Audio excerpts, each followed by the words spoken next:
there, and thank you so much for joining us today. You are listening to Society Bites Radio, social interaction for the mind and soul. It is part of the Radio Ear Network family, and I am your host, Sue Ashby. And this is Over the Edge. Today's guest is a returning guest, and his name is Dan LeFave, and he is a Prepare for Success coach, as well as the best-selling author of Live the Life of Your Dreams and the creator of Living Without Limitations, 5 Easy Steps to Release Old Memories and Balance Your Life. He's been involved in television, radio, magazines, etc., from Manhattan to Vancouver, and he's going to talk to us about the value of the most important currency that we have in our lives. Hi, Dan. Nice to talk to you again. Hi, Sue. Yes, it's awesome to be here. Thank you. Okay. Well, there's a very valuable currency that is not gold. Can you tell us a little bit about what that currency is and how we can invest in it to get the most out of it? Well, the currency that we have today is time, our greatest currency.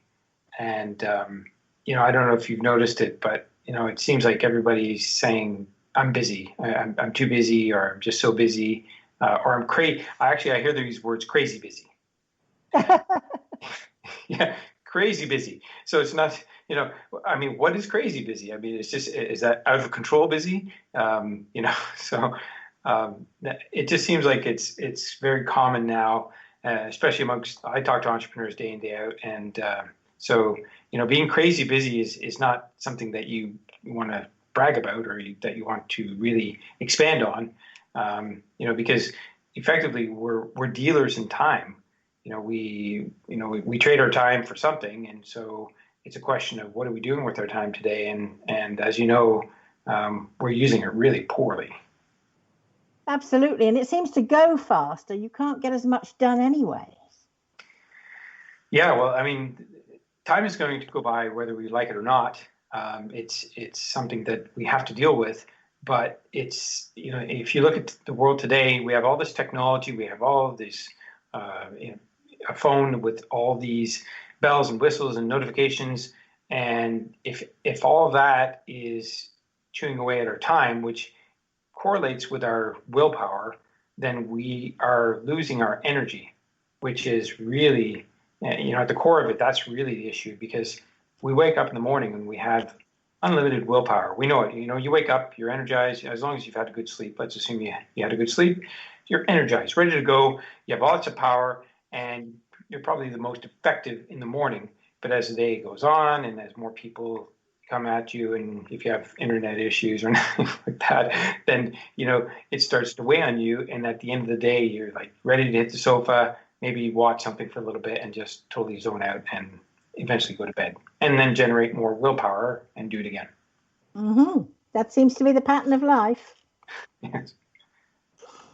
So how can we change that? How can we, I guess to a certain extent, become less addicted to the technology that seems to be taking over our lives?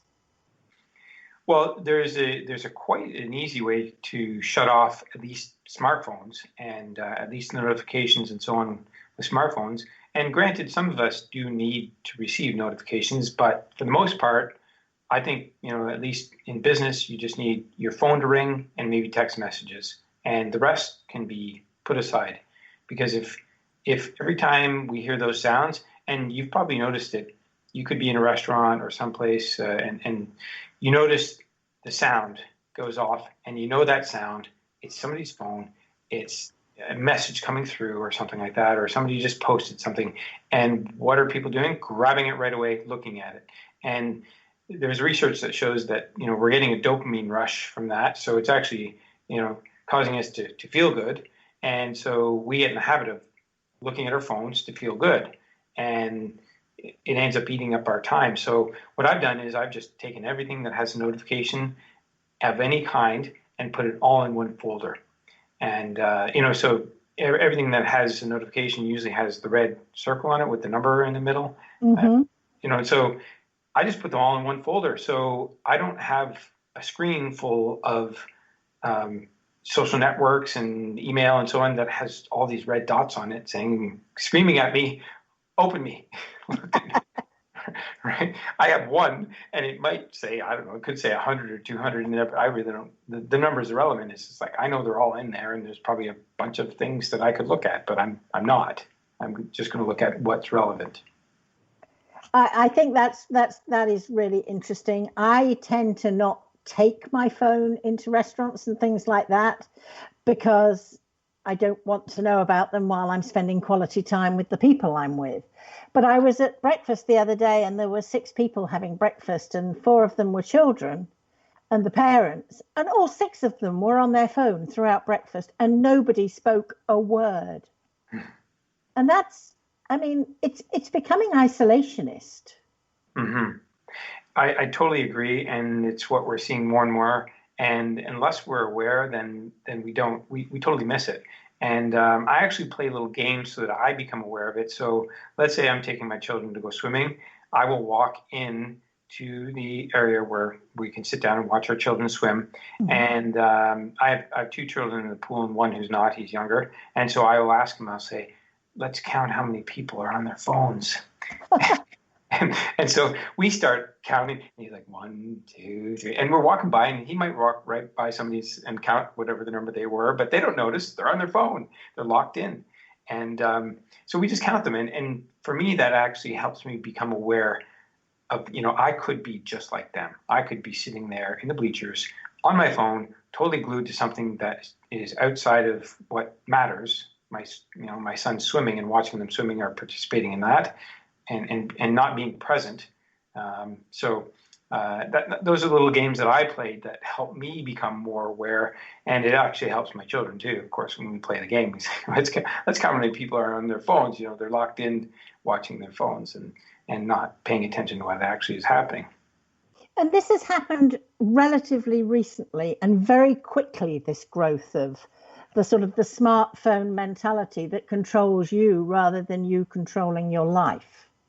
Mm-hmm. Yeah, and it's it's interesting that we're calling them smartphones, but actually, if people engage in them enough, they don't actually become smarter. They become actually more unintelligent, and because they're just consuming information. It's just a consumption of information that might be totally irrelevant. It's like watching the news. Years ago, maybe watching the news was valuable. I don't know.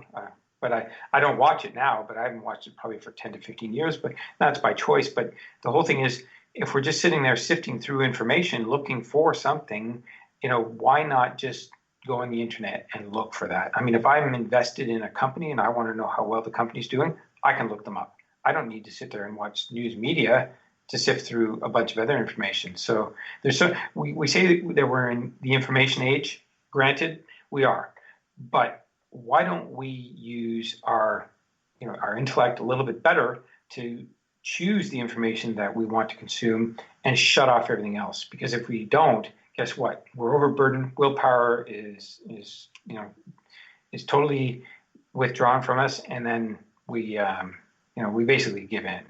That's why people are on their TVs every night watching programs, and and I just can't do that. I actually go walking in nature, and I can walk by houses at night, and I can see all their TV screens on inside their houses. And I go back to my house, everything's off. So it's kind of interesting. That must be such a healthier environment for your family, because when the distractions aren't there, then communication takes place. And if there's no communication, a family perhaps doesn't even have a relationship anymore. And maybe that's the way things are going with, the onset of 24/7 being available to listen to every bleep that tells you that there's a rain shower coming in 20 minutes or something. Do you need to know that? Probably not. Do you think it's affecting relationships? Oh, absolutely. Definitely affecting relationships. The one thing, and I'm like, I don't know what you would call it. I'm just very, very observant. So maybe hyper observant, maybe might be the way to categorize it. But I walk around in my neighborhood, and I make a practice of walking, because if I didn't leave the house, I probably wouldn't get out at all. because I don't have to. But I actually have a commute in the morning, and it's a commute by the pond, and then in the evening I have a commute as well. Right. But you know what? What I'm noticing more and more is that people that I walk past will not actually look me in the eyes and say hi. For the majority, they will not. They're disassociated. They're afraid. Maybe, I don't know what. Maybe they're afraid I'm going to try and say something, get something from them, sell them something, or disrupt them, or I don't know. But I notice that less and less people do not want to look me in the eye and say hi. And I mean, hi and a smile can change somebody's complete day. Mm-hmm. I make a point of smiling and saying hello to everybody I meet, waving to everybody in my neighborhood in their cars while I walk the dog, and everybody waves back, which is good because they shouldn't be on their phones in the car anyway. Have you got any tips as to how to, I don't know, program your inner GPS to avoid being caught up in all this? Because it can be a hard habit to break. Well, definitely. I mean, the basic process that I follow and that I teach is that if we want to have more time, or we want to have more willpower, or we want to be engaged more with our family or our friends, we have to stop doing certain things. There's no question about that. We have to stop doing what we're doing, or at least become aware of what we're doing, and then question, what can I stop doing that's going to provide me more time, so that I don't utter the words, I'm crazy busy again, because that becomes a habit after a while. And if you keep saying I'm crazy busy again, there's no question you will be crazy busy. So my first recommendation is to at least document, and I like to write things down, so I'll take a notepad and I'll just write down what I'm doing on a daily basis, what I'm doing consistently, and what I'm investing my time in, because it is an investment of my time. I'm trading my time for something. Mm-hmm. And if it's valuable, great. If it's not, then it's like, surfing Facebook to see what everybody else is doing. That's just trying to feed my drama. I'm looking for some sort of drama to feel good or something like that, or to feel better about myself. So my first recommendation is to create a list of things that we're doing, and then look at the ones that we can stop doing relatively easily, and then make a commitment to stop doing those. And what that does is it makes space and time to start doing other things. Because if we don't make the space or time, how are we possibly going to accomplish anything or move in a different direction? That makes a lot of sense. I think the hardest thing for people is to turn the thing off. Mm-hmm. Or, I mean, you said you put all your notifications in a file, so that when you do have time, you can flick through, delete 99% of them and pay attention to the 1% that you actually really needed to know about. But it is hard for people because it's like an addiction. Mm-hmm. Well, that's the thing. And that's why what I'm suggesting is to make this list, and then maybe pick 1, 2, or 3 things that you know that you can just stop at this point in time, that are relatively easy to stop without too much anxiety and without too much having to remember. Remembering is not a plan, So I even recommend, if it is a habit that you're trying to create, if that's what we're trying to create here, then there's a great app. At least on iPhone, I know there's an app called Habit Bull. It's free if you have 5 habits. You just put the habit in there, whatever it is. Shut my phone off at 8 p.m. every evening or something like that, and then you can check it off, and you can actually see your performance over time. And after, say, 30, 40, 60 days, you'll create a new habit, which is the phone's off at 8 o'clock, and I don't touch it after that, and that way I'm not interrupting my personal time or private time or having just family time. Right, because I can see that when people go too much,